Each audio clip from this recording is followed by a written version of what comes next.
To our Data Center Knowledge webcast, Critical Data Center Infrastructure Covering the Last Mile, sponsored by Raritan and Server Technology. If you have any technical difficulties during today's session, please press the Help widget on your player console to receive assistance in solving common issues. If at any time you are having audio difficulties or issues with the advancing of the slides, please hit your F5 key to refresh your webcast console. Today's web seminar is being recorded and will be available on demand for 12 months starting tomorrow. You will receive an email when it is ready. Please feel free to submit any questions you may have for our speakers in the Q&A widget. Our moderator today is Vladimir Galibov, Research Director, Cloud and Data Center. And with that, the floor is all yours, Vlad. Thank you, Emily. Hi, everyone. Thank you so much for joining us. My name is Vlad Galibov. I'm joined by Sven and Calvin today to really go deep into the topic of how we can improve the reliability of data centers through the last mile of power infrastructure. And I wanted to really kind of start by highlighting a few of the key trends that, as analysts, my team and I see in the data center industry. Ultimately, I know that this is something that people look out from us. So let's take a look at the high level kind of trends. So first, at the outset, when people refer to the digital economy, it often comes across as something that will happen in the future. But hopefully the last few years, especially the COVID lockdown, has taught us that the world economy is a digital economy. 80 million servers in 8,000 data centers in many small locations power that digital economy. So data center reliability is now critical to economic success. So at the micro level, it is critical to business success. The analysts at Omdia are always looking at application level trends. And currently what they see is that AI tops the charts in terms of accelerated growth. Servers configured to run AI applications are particularly power hungry. I will show you an example in a moment, and are driving a new push for data center efficiency. I'd argue that being able to monitor power consumption and enact action based on that information has never been more important. Another trend that I'll show you later is based on data from our partner organization, AFCOM. It's an industry association of data center professionals, and every year we ask these guys about their biggest challenges. At the moment, staff and servicing costs are top items of concern. So more operators this year than last year highlighted that these two things, staffing and servicing, are having an impact on their OPEX. They're creating higher levels of operating expenditure. Therefore, automating, making the job of the data center operator easier is of increasing importance. And finally, of course, how could we not talk about latency? Latency is a key application performance determinant. It is driving edge deployments. And really, what we're hearing is that more and more computing are moving to the edge, closer to the IoT devices and users, closer to where the data is generated. This is creating a bigger than ever need to remotely manage and consistently monitor these devices. Today, we're going to talk about rack power distribution, and the thought that we wanted to kick off the discussion with is that ultimately power redundancy, reliability, and monitoring are only as good as the last mile of the critical infrastructure. So let's quickly have a bit of a deeper dive into some of the trends that I highlighted and exemplify them with actual data. Let's take a look at what the numbers are saying. So first, downtime is now business downtime. Data centers can't really go off. Most failures today result in at least $100,000 in revenue loss. So data center operators also tell us that over 80% of incidents stem from staff failing to follow procedures or procedures that were incorrectly set up themselves. So high reliability better visibility, diagnostics, and importantly, predictive operations have an increasing monetary value. What your rack PDU is able to do today actually has a significant impact on your potential revenue coming in. Now, looking at applications, here you see our forecast for for servers split by application. So you end up seeing our penetration of AI forecast. Some of the servers are used for AI model training, and others are used for AI model inference. The training ones, like this DGX NVIDIA server on the left, are the most power hungry. Each of these has extremely high performance, and each one is very critical within the actual computation of an AI model. So rack power distribution needs to, one, enable a whole new norm of power density, and second, very high reliability and the ability to monitor that each of these machines is able to operate well. Because each of these machines has a critical role to play in computing a model training.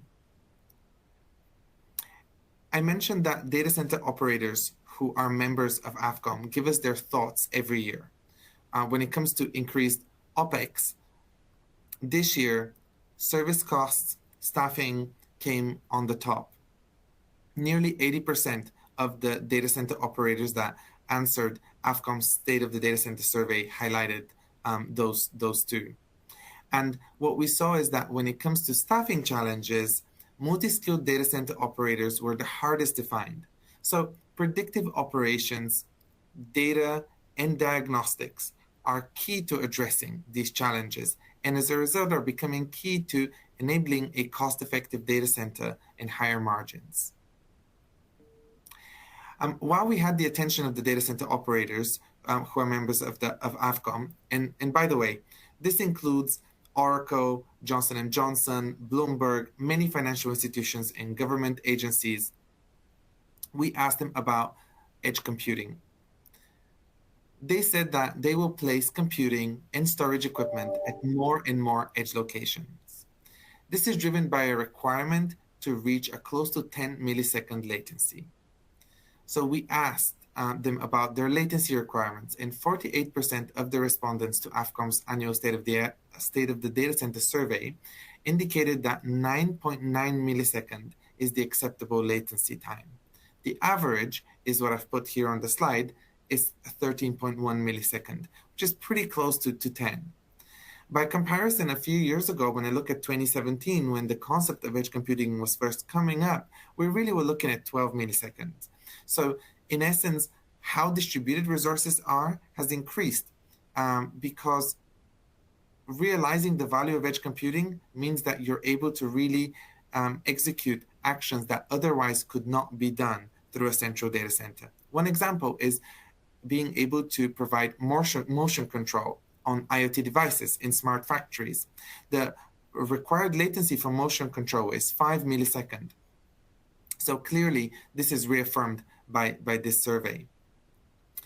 It will be critical that apart from investing in the edge computing equipment, companies invest in intelligent equipment that can provide consistent monitoring and can provide ensure that the power quality across the edge locations is high. And I hope everyone kind of already expects this whenever they plan their edge locations, but power quality is a huge challenge outside of a controlled data center environment. So before I turn the mic to you, our attendees, for a very quick question, I want to quickly recap our top observations as we prepared for this and as we look at the data points. So downtime is business critical, and the best way to prevent and resolve it is with intelligent infrastructure that has high reliability and security credentials. Rack PDUs need to enable rack density, redundancy, and predictive operations through data and diagnostics. The further out the data center equipment is placed, the higher risk of poor or inconsistent power quality. And finally, whether in the data center or at the edge, monitoring, predictive analytics should now be a must because, to be honest, the staffing challenges that we see today are not going to go away. So I've talked for 10 minutes, so let's make sure that everyone is engaged and excited. And by the way, thank you for sending us your questions. I can already see that we have some questions from the audience, so thank you very much. Before we answer your questions at the end, I would like to ask you a question. So could you please select the answer that applies to you? Which of the following do you consider to be a top priority for you today? Is it A, improving data center power efficiency, B, predictive operations, eliminating downtime through better visibility and real-time data? Is it C, increasing compute density, D, increasing intelligence of data center so that you can do more with less people or resources? Or is it E, solving unique edge computing challenges such as a requirement for increasing power, monitoring, and access capabilities? So first, while we let the audience answer this question, we'll give you a couple of minutes. Calvin, Sven, first, hi, thank you so much for joining us. One of the things that I don't think that we can ignore today is a strive for data centers to be more sustainable. So can you tell us what role does at the last mile, the distribution of power at the rack level play in sustainability, and how can we use a technology like Rack PDU to improve sustainability? Maybe we can start with Sven and then pass it on to Calvin. Sure. Hello, everyone. This is Sven speaking. I'm very happy to talk to all of you today. Regarding your question, so a simple answer to this is our energy metering capability in our new G4 PDU product series. And only if you can measure the total energy consumption inside the rack cabinet, or even the individual energy consumption for every single computer, you know how much CO2 emission your operations generate. And only what you can measure, you can improve. And this is really key in modern data centers, especially if new countries coming up with new legislations, which will put extra effort on the data center operators to really identify the day-by-day energy spendings and then try to optimize these spendings during the operations. Yeah, I think that's a great point, Sven. There's no doubt that's a key element. Some of the other things I think that intelligent power distribution units, and today we're talking about our new PX4 and Pro 4X products, are identifying things like zombie servers. We all know that servers that aren't doing any useful work use about half the power consumption just sitting there idle, and you can identify that with an intelligent PDU. And then sustainability in general, we know is a big issue, and we're doing things to minimize the power consumption of our PDUs, and also taking other steps that are really, in line with our customers' sustainability goals. It's so interesting. When we just met with data center operators at Data Center World in Austin, a great event. We had over 2,000 data center operators there, and it was very fruitful. But one of the things that people always expect that we will talk about when we talk about sustainability is buying clean energy. But one of the messages that I was kind of consistently giving in my conversations with them is that actually you should try to reduce your energy consumption. So what you're talking here about is reducing energy consumption by figuring out if you have idle servers that maybe should have a different strategy, by figuring out, by having data from measurement so that you can implement change. In reality, sustainability with its definition is, let's figure out how to do things with less, rather than let's just buy clean energy or renewable energy credits and waste our money. Instead, you could actually start real change by monitoring and through visibility. So we've given people about 2 minutes, so let's take a look at the answers. So surprise, surprise, improving data center power efficiency came at the top. That is something that, of course, we know is top of mind to many people. So I'm not surprised to see that it is top of mind to our audience as well.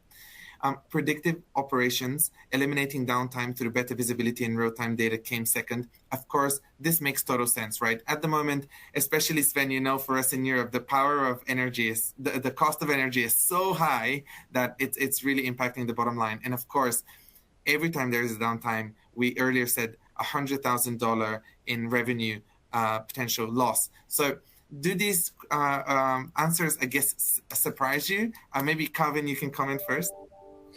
Yeah, I think it's funny because they are close, and it would be what we would expect. I think that efficiency is getting more key. We understand that. Some of it is the cost of power, and some of it today is actually power availability. We've had customers that are telling us that they can't get more power from the grids they're on, and they've got to look at other solutions. And then, of course, eliminating downtime is key for everybody, right? There's absolutely no doubt that that's always a key goal. Sometimes even to the not taking efficiency into account, but yeah, I no real surprises there. I think that data makes a lot of sense.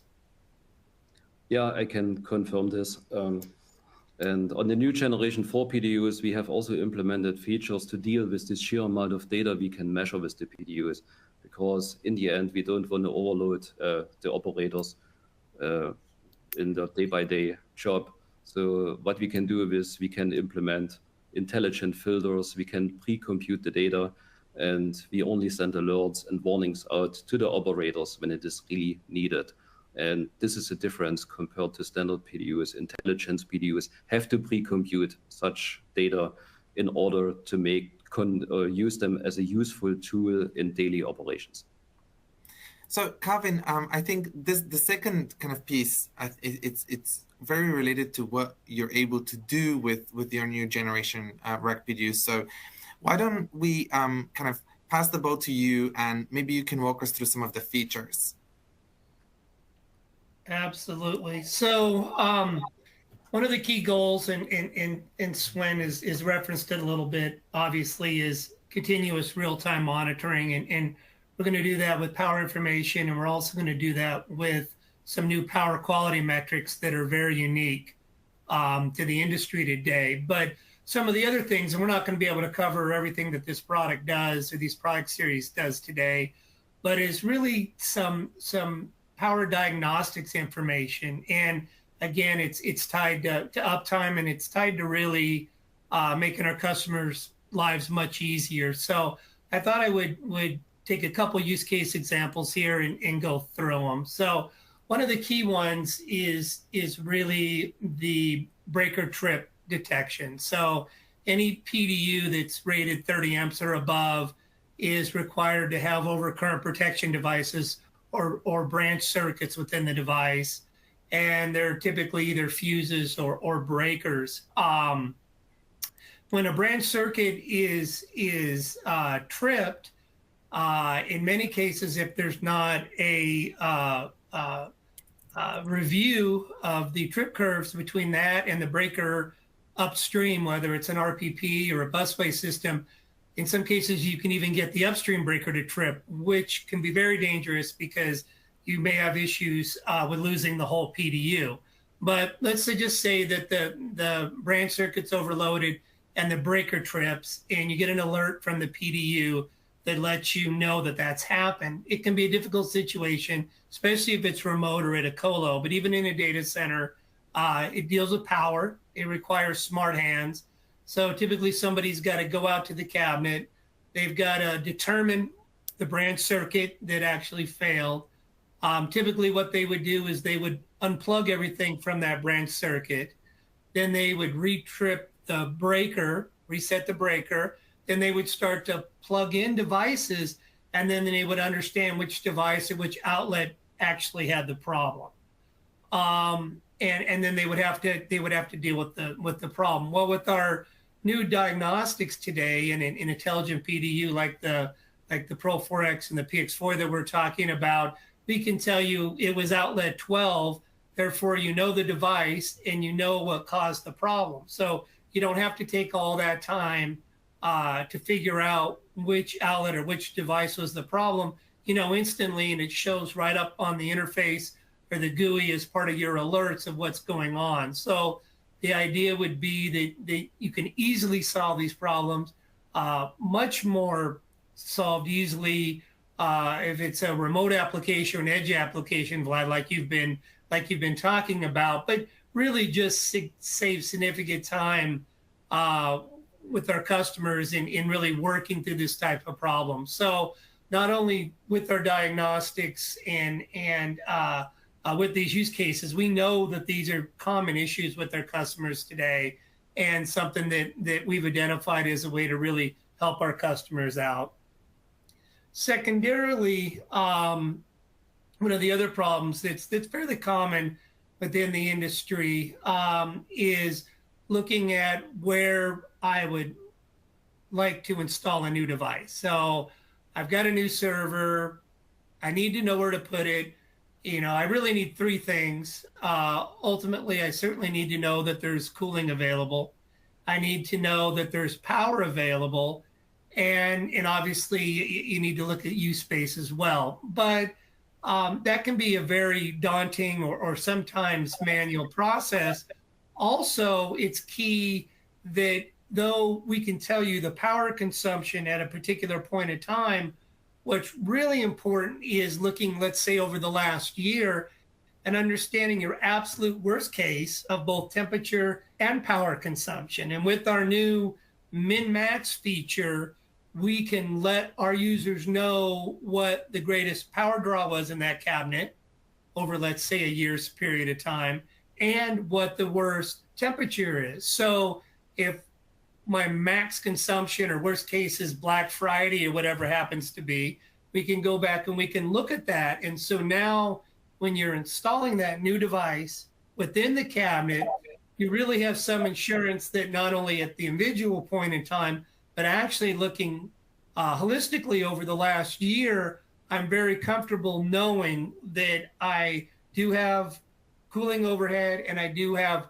power overhead to go ahead and install that new device. So again, a time saver, critical information, makes your lives easier, and really helps solve some of your day-to-day problems within the data center itself. So those are just a couple, and I'll go through another one. But I think key points in making our customers' lives a lot easier, and then ultimately making sure that we avoid downtime problems. So next, let's look at some of the other advanced diagnostics that we've got here.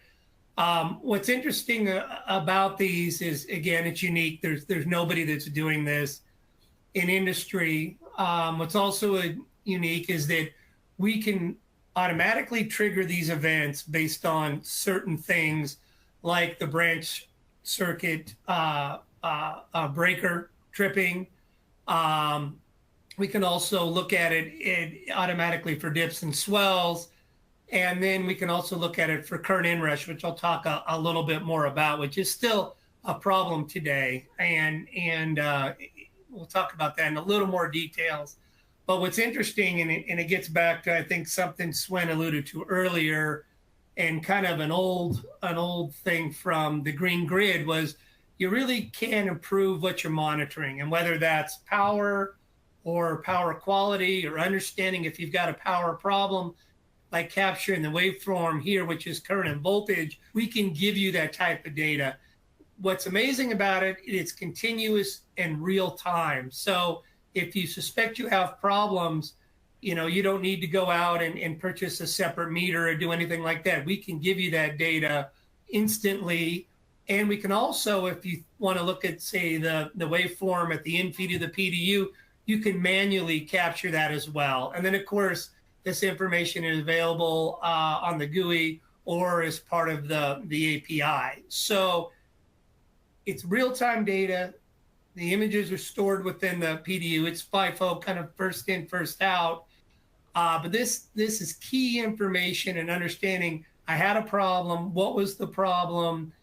And understanding it, because the harmonics are an issue with today's switch mode power supplies, but ultimately dips and swells are also a huge issue, and dips are one of the more common problems for power data center outages today, actually. So this is a great indicator of understanding what happened at a certain event, and being able to go back and look at the data as it happened real time. And again, there's nobody really in industry that's doing anything even close to this right now. So, and the fact that you can initiate it and or it captures automatically on events, so you know if there's a problem, it's already done the work for you, and you can go back and look at the events is really extremely key, I think, for our users. So if we look at the waveform capture, and this slide actually covers a couple different things.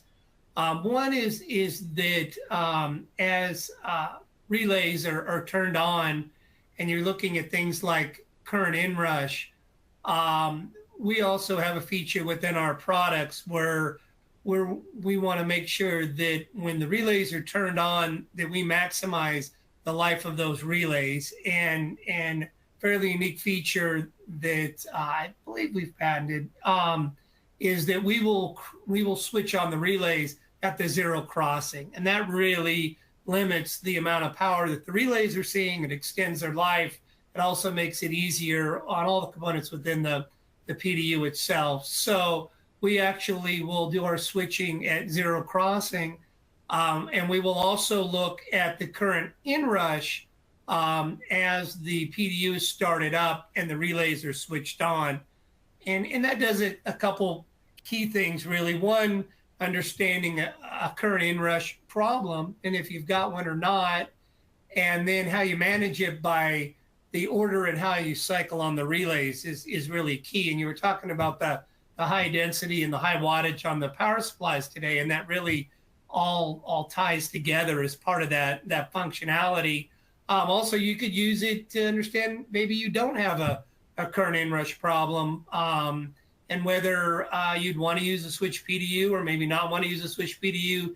Those switch PDUs are used a lot of different ways for remote reboot, and then often switch PDUs are also used to turn off the unused outlets. So as people are doing work in the cabinet, they don't plug in things they shouldn't, or move things around, or cause other problems with the branch loading or the three-phase load balancing. So it's kind of a culmination of all those advanced features, technology that we've been doing for years that we're refining or tuning, and then all the power quality, all the waveform captures, and all these use cases that our customers have told us are problems within their data center, kind of rolled up uniquely into our new PDU solutions. Before we go into the question, I actually have a question from one of our audience members that I thought this is a good time to ask you, Calvin, even though question and answer is later. And I'll just go back to it's related to the trip detection. Will the computation, the processing of the data regarding current per outlet, etc., be done in the PDU and then send alerts, or does that processing fall to the network and additional compute servers? Well, it can. So we're looking at two different things really on the current. We're looking at the branch current, because you don't want to get close to the usually a 20 amp max rating on the branch. So we can alert before you would overload the branch. We can alert that you've had a branch current breaker fail. We can also look at the current overall for the overall capacity of the rack by monitoring at the infeed of the PDU as well. And we can do waveform captures there as well. And then the alerts and alarms trip all the way through our APIs. We have a standard REST-based API. We've also implemented the new Redfish API. We've got SNMP traps. And like Sven said, a lot of that's really configurable within the user as to, in general terms, what sensor diagnostics you're going to get alerts and alarms for. So I hope that helped answer that question. And by all means, if you have any follow-up questions, keep them coming. We do have a lot of questions, so I'm going to move us on as quickly as possible. So we have a question for you before we move on, and that is, what are the biggest challenges that you face to become more sustainable? We hear that sustainability is important, which is why we ask. And you know, are some of those in relation to adhering to upcoming sustainability reporting requirements? So what are your biggest challenges? Are they monitoring and measuring tools? For example, data availability. Are you having some budget or investment constraints? Are you having an organizational issue or limitations? Or are there any other external limitations? This is a pretty simple question, or a pretty short question, I would say. So I will probably give you a little bit less time than before. So in the meantime, there's a very interesting question that I think we can ask you. It's from the audience. I'll let either Calvin or Sven volunteer if they want to take it. The question is there a management control that can manage the rack PDUs within a data center? And also, follow-up question, are you able to set policy for different power requirements? Yeah, I think those are great questions. And so, you know, we understand that we're part of the data center ecosystem, and therefore we can integrate with our open APIs to any of the DSIM systems. We can integrate to building management systems back of house. We can integrate with tools like Innight, Splunk. We can, if there's trending or graphing tools like Tableau, any of those tools really we can manage the data. And some of our partners on the DSIM side have tools that allow the customer to automate things like firmware updates and even configure the units as they come online within the tool itself. So we fit within that environment easily. One more comment to this question. There's also a very comprehensive software development kit available for free to everyone. It's available on our websites, and with the software development kit, it is possible to instrument all of our PDUs in a data center environment.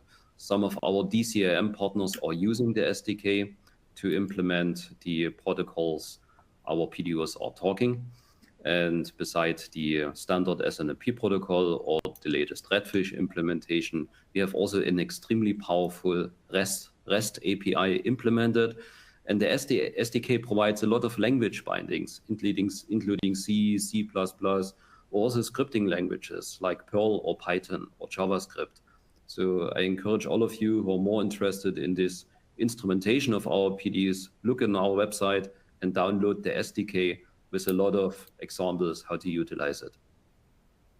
If I can just add one thing, and highlight what Kevin, is very important of what you're saying for me is that open API. Being able to actually interoperate with an ecosystem is very important. Most people already have a DSIM or already have an opinion about how they want to manage their data center because it's not new. So having an open API is very important. The first thing that our analysts ask these days when it comes to a real life deployment is, can it integrate with ServiceNow? Can you look at it from a central IT management system? Can you raise tickets and monitor the solution of those tickets? From that perspective, open APIs are an absolute must, and I know that not all vendors do that. So I think you've made a really good decision to do that. So if there's any follow-up questions, again, I remind you to bring them in, but let's take a look at the results to our survey. So we asked you, what are the biggest challenges that you face to become more sustainable and adhere to upcoming sustainability reporting requirements? And most people said that they're having either a budget or a monitoring and measurement issue. These are two of the most commonly commonly mentioned questions that we hear. I'm just going to comment on the limited budget and investment constraints for a second before I ask Calvin and Sven to comment on the other response. So one of the things that we try to kind of highlight is sustainability isn't necessarily, being sustainable isn't necessarily a cost. So what we identified earlier with Calvin and Sven is the idea of you can measure and change how you use your IT within your data center.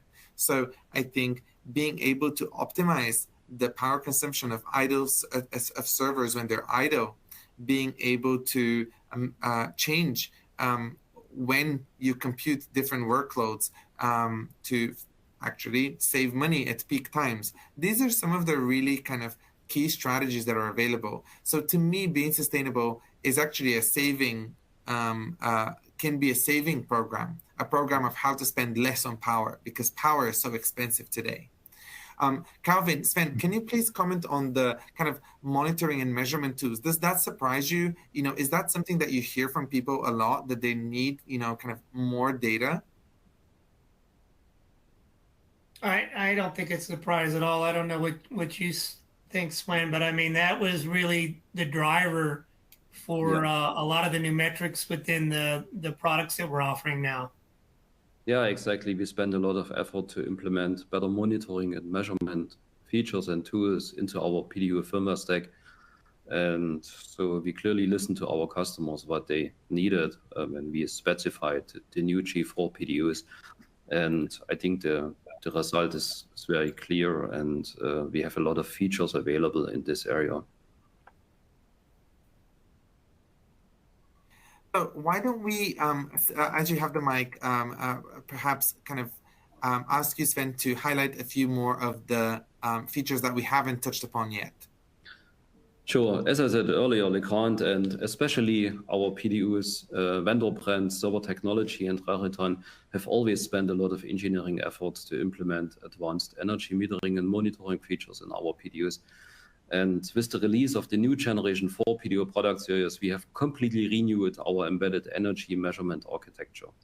So we used to use 8 and 16-bit microcontroller technology in the older generation PDUs to perform energy metering. And this technology was already able to provide billing grade metering accuracy to our customers, but it was not very scalable. And we had to use multiple microcontrollers in larger PDU models. So that's why we decided to design the new Generation 4 metering architecture, which is now based on very modern ARM Cortex M4 microcontrollers, which can be sourced from multiple vendors today. And in combination with very precise 24-bit A to D converter chips, we were able to implement a very powerful and also a scalable energy metering circuitry, which now provides very comprehensive and also billing grade energy metering for up to 27 outlets with just one microcontroller. So in other words, even on the highest density 54 outlet PDU models, only 2 of these chips are required to perform individual energy metering on all the 54 outlets. And our new in-house developed 3-phase embedded power supply also utilizes the new metering circuitry for 3-phase inlet metering, as well as for circuit breaker trip detection. The same firmware architecture is also is used on both the inlet and outlet metering chips, which allows us to provide the same metering features on the AC inlets as well on all the PDU outlets. And important to mention is that we have qualified our new metering circuitry according to the IEC standard 62053, and we are now able to accomplish 0.5% energy metering accuracy on the PDU inlets as well as on all individual outlets. The picture below shows one of the new G4 relay boards with support for 27 outlets, which is one of the highest density designs you can find in the PDU market today. A 3-phase 54 outlet PDU model only requires 2 of these relay boards, and the 2 metering chips on these boards are able to provide in total over 740 electrical measurement data samples every second. That's why I mentioned earlier, it's also important to intelligently filter this data and only provide relevant data on demand. So now certainly the question comes up, what's the value of having all this data available? The first and obvious use case for inlet and especially also for outlet energy metering in PDUs is of course the precise calculation of how much electrical energy you are spending for all your individual servers in your data centers. So this can, for instance, be used to calculate the annual IT operations costs for every organization within your company. Or your customers may want to see an open calculation model when you charge them for hosting their IT equipment in your data center facility. So the good news from us is you can rely on the accuracy of the energy metering data provided by our PDUs. We do qualify and certify our energy metering circuitry in-house and also on demand by externally accredited certification houses. The third-party DCM software, like Calvin mentioned already earlier, is usually used to collect then the energy metering data over the longer time periods to create monthly or annual energy spending reports. And a good advantage of the new generation architecture is we have implemented the firmware of our metering chips in-house. And that's why we are not locked into a specific chip vendor anymore. And this allows us to mitigate supply risks in the future. In addition to the energy metering features, we have also integrated advanced power quality monitoring features. So all these features got implemented according to the IEC standard 61557. And the standard we have used covers power quality monitoring requirements for the supply side as well as for the demand side applications. But since our PDUs are primarily used in the data centers, we have focused our implementations efforts on the demand side power quality monitoring features. So now features like three-phase current imbalance, current harmonic distortion, neutral current, inrush current measurement, residual or leakage current measurement, circuit breaker trip forensics, this is what Calvin talked about earlier, and also current waveform capture and display is available on the new generation PDUs. So all this measurement data is available on the web user interface of the PDU. You can see power quality related information for all inlets and also for every individual outlet. Also the branches behind circuit breakers are getting measured individually. Warning and alarm thresholds can be defined for every measurement parameter. And if thresholds are reached, the PDU can send these alerts over various data protocols. And Calvin has already talked about the waveform capturing feature, which is another available tool to visually inspect the power quality on the inlets and also on the outlets. So here you can see the magnified web user interface section, which shows the available measurement parameters on the AC inlet side. In the interest of time, let me just focus on two potential use cases for the measurement data. The measurement of unbalanced current inside the three-phase power distribution system is a very important feature because the phase with the highest load, of course, physically defines the maximum required backup capacity of your three-phase UPS in your data center. And if the phases are not equally loaded on the UPS, its lifetime can be affected negatively. A typical rule of thumb for a three-phase AC distribution system in a data center says that the imbalance between the phases should not exceed more than 5%. Then another often used power quality measurement parameter is the crest factor, which is simply said it's the peak to average ratio of the AC current that flows in a conductor. And in an ideal scenario, if you have an ideal sine wave AC current flow, the crest factor is 1.41, or mathematically explained or expressed correctly, it's the root of 2.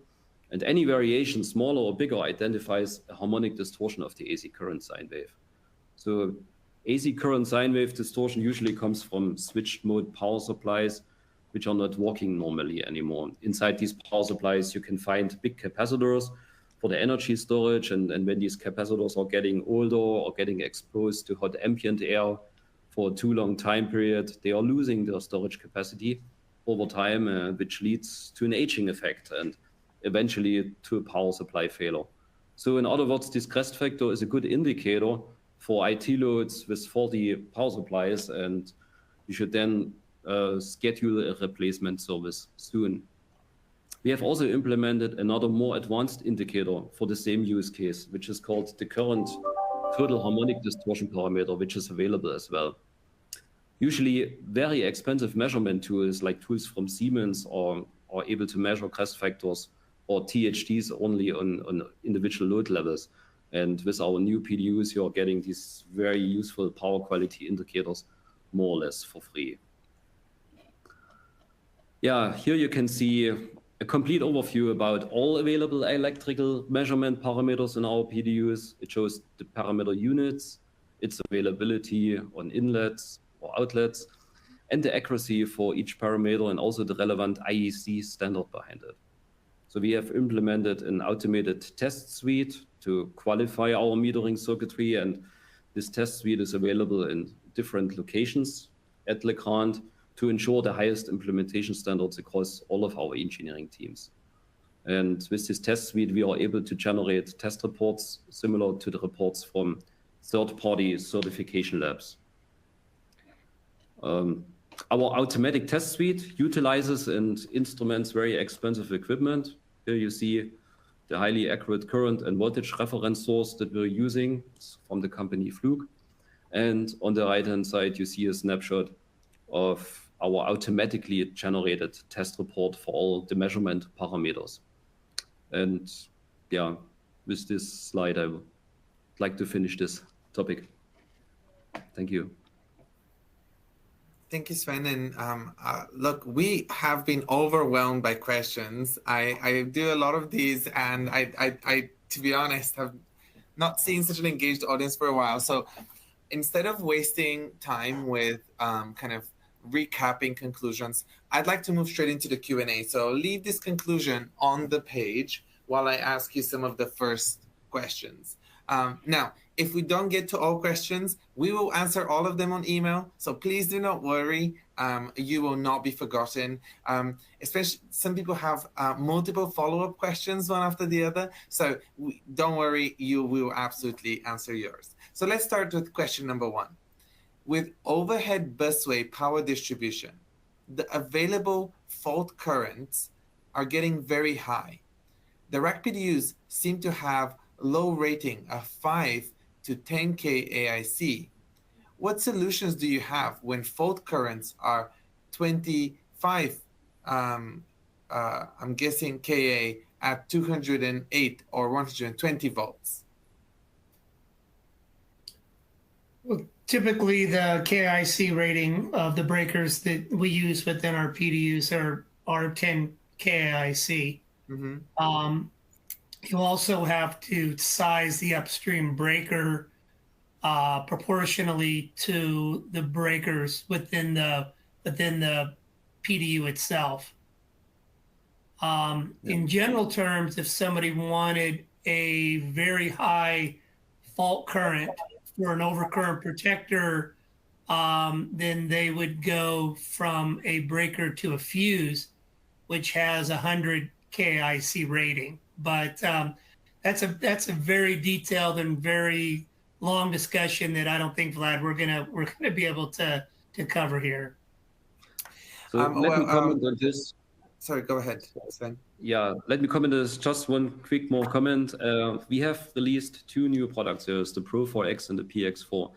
And the PX4 PDU platform is going to be the engineering to order platform. Whenever customers have this very specific request, they can meet with our sales engineers and also with our engineering in the end, with our product management, to specify their custom needs. And then instead of using standard circuit breakers, we would implement fuses or very specific breaker technology, which is available today.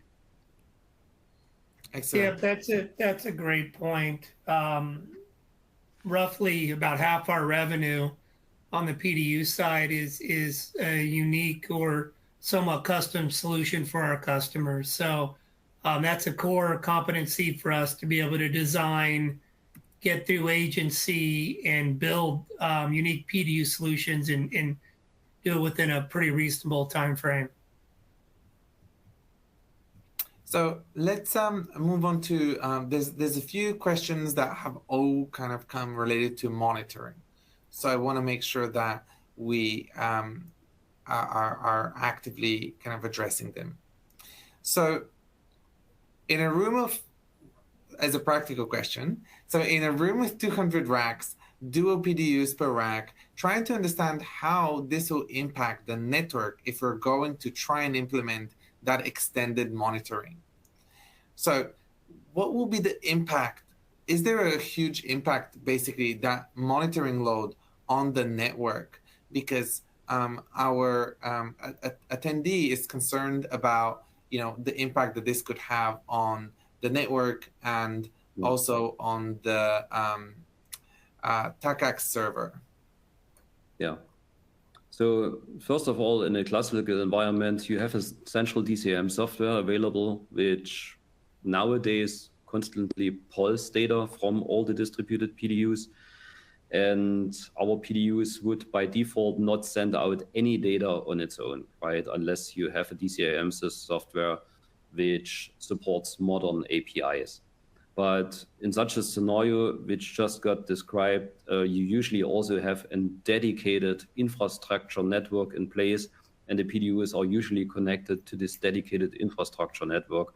And such a network nowadays, it's at least 1 gigabit per second provided on every Ethernet link, and our PDUs are able to provide gigabit Ethernet connectivity.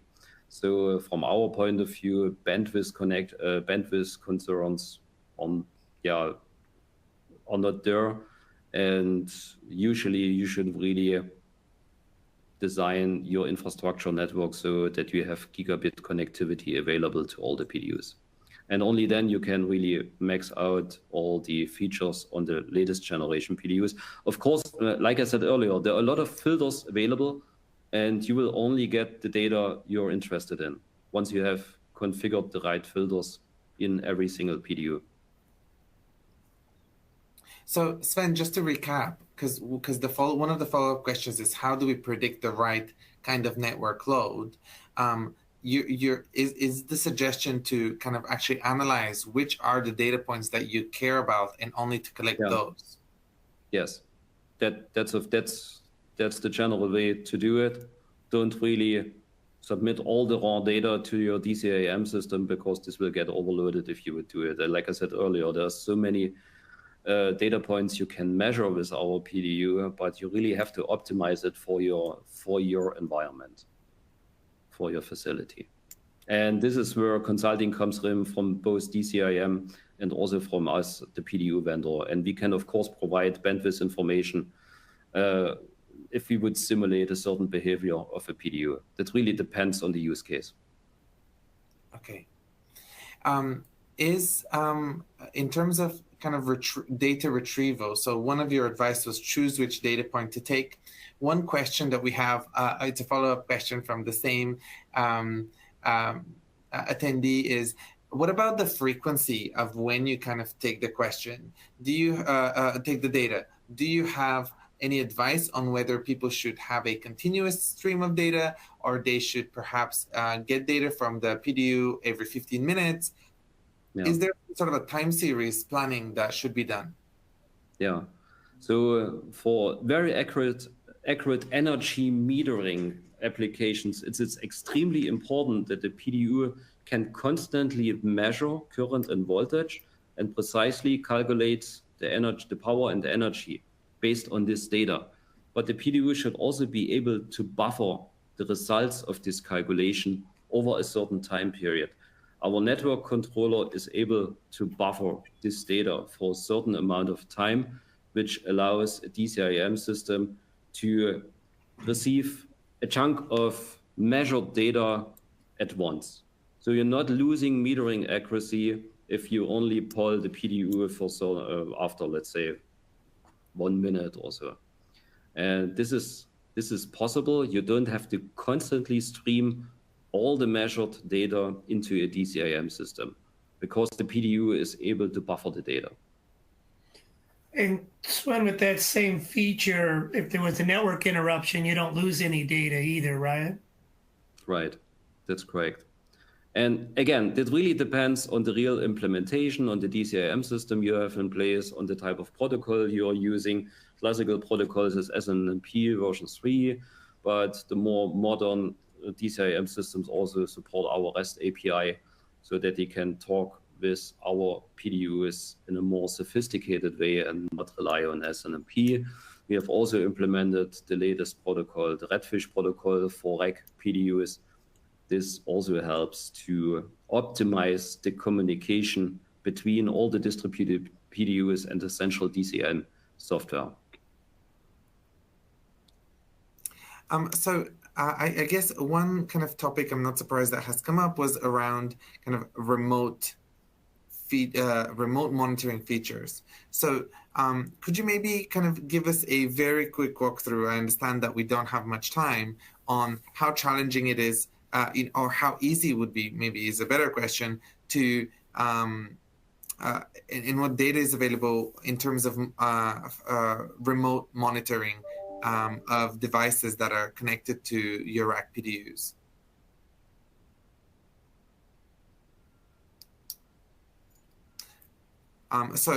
Is the kind of the remote, in terms of the data that you are able to get remote, is it exactly the same as you would have in the data center, I'm guessing? So you're still, some of the trip